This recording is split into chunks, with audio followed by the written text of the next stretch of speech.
Latar belakang permasalahan hubungan Indonesia dengan Malaysia. Dalam menjalin hubungan bilateral dengan Malaysia, Indonesia juga seringkali merasakan sebuah permasalahan. Banyak insiden yang mewarnai jalannya hubungan bilateral antara kedua negara ini. Insiden-insiden tersebut yang menjadikan hubungan bilateral antara keduanya sering mengalami pasang surut. Pemerintah Malaysia sering membuat sebuah kebijakan-kebijakan yang terkadang bertentangan dengan apa yang telah disepakati bersama dengan Indonesia dalam berbagai kebijakan. Hal tersebut biasa dilakukan karena Malaysia menilai bahwa pemerintah Indonesia terlalu mudah untuk dijadikan bahan percobaan dalam penerapan kebijakan-kebijakannya.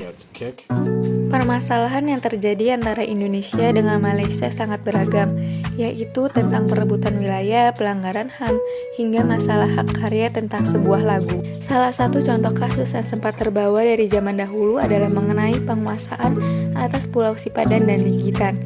Permasalahan ini telah ada sejak 22 September 1969 yang dimana kedua belah pihak menyetujui Note of Understanding yang menetapkan kedua pulau sebagai status quo.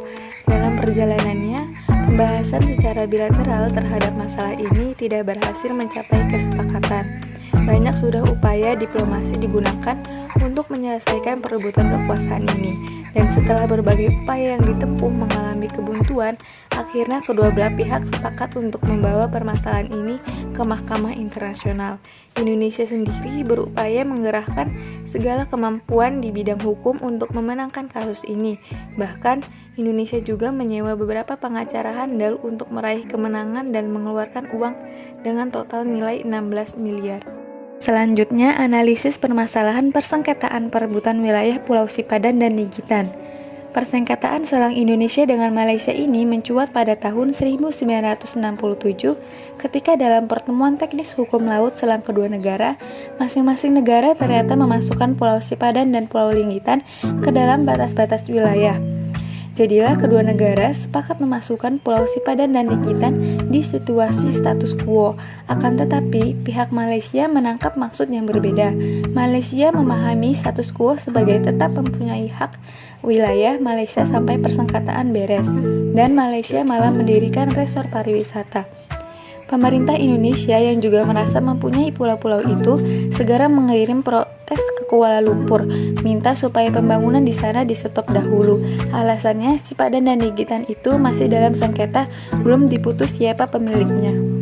Ya, sedikit lanjutan dari analisis permasalahan. Pada tahun 1976, Traktat Persahabatan dan Kerjasama di Asia Tenggara atau TAC dalam KTT pertama ASEAN itu di Pulau Bali. Kemudian pihak Malaysia juga pada tahun 1951 menaruh pasukan polisi hutan atau dengan setara BRIMOB ya, di mana pengusiran terhadap warga negara Indonesia di kedua pulau tersebut. Kemudian Presiden Soeharto menyetujui usulan PM Mahathir tersebut yang pernah diusulkan pula oleh Mensenek Murdino dan Wakil PM Anwar Ibrahim. Dibuatkan kesepakatan final and binding pada tanggal 31 Mei 1957. Pada tahun 1998 persoalan sengketa di Sipadan dan Ligitan dibawa ke ICJ. Selanjutnya pada hari Selasa 17 Desember 2002 ICJ mengeluarkan keputusan tentang kasus sengketa kedaulatan Pulau Sipadan Ligitan selang Indonesia dengan Malaysia. Hasilnya dalam voting di lembaga itu Malaysia memenangkan oleh 16 hakim, sementara hanya satu orang yang berpihak kepada Indonesia. Kemudian di perkembangan hubungan Indonesia Malaysia berdasarkan studi kasus hubungan diplomatik Indonesia dengan negara sahabat khususnya dengan Malaysia secara resmi berjalan sejak 31 Agustus 1957 saat Malaysia menyatakan kemerdekaannya. Pertimbangan hakim-hakim Mahkamah Internasional dalam memenangkan Malaysia didasarkan pada beberapa faktor. Kemudian setelah pasca bilateralisme kedua negara berada dalam titik stabil.